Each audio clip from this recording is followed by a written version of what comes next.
Eliminationism usually occurs within sovereign states and war between states. How do you deal with the legal ramifications involved with eliminating eliminationism? Right. Actually, it's one of the interesting. It's often hard to use such words when talking about the subject. But one of the noteworthy things about eliminationism, or even just large-scale mass slaughter, that has occurred is that the locus has shifted from the international realm, or greatly from the international realm, to being within states. So in 1900 or the early part of the 20th century, a lot of eliminationism was conducted by states in other countries or other territories. And the shift now is such that it's almost always domestic. Which my response is all the more reason that we have to think very seriously about sovereignty. Right. Now, sovereignty has been historically a useful concept in trying to help promote interstate peace. But as it has been understood historically and to the present day, I think the concept is no longer valuable or needs to be amended quite seriously.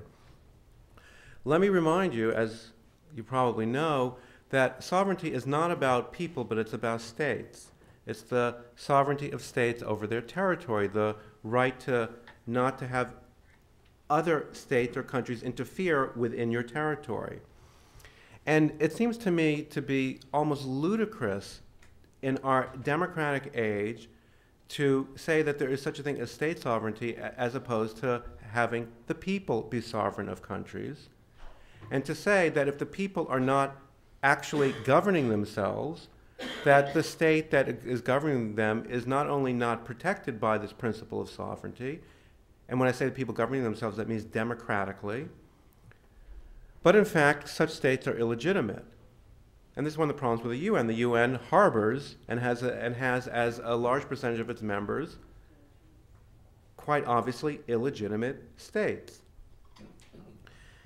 And so sovereignty needs to be amended. We need to reconceptualize what it is. And whatever we end up with, there is no way that I think that a principle of sovereignty can be used to legitimize and justify and enable the slaughter of tens of thousands or hundreds of thousands of people.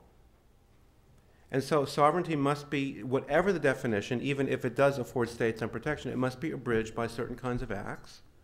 We can define those acts quite clearly. Eliminationist acts, they can be defined clearly. And that's when the protection sovereignty provides will be lifted. To me, this seems like an easy move. I'm not saying politically it's easy, but conceptually and legally it should be quite an easy thing to do. And it seems to me also the only defensible principle to think about, the only defensible way and set of principles to use to think about what sovereignty should be.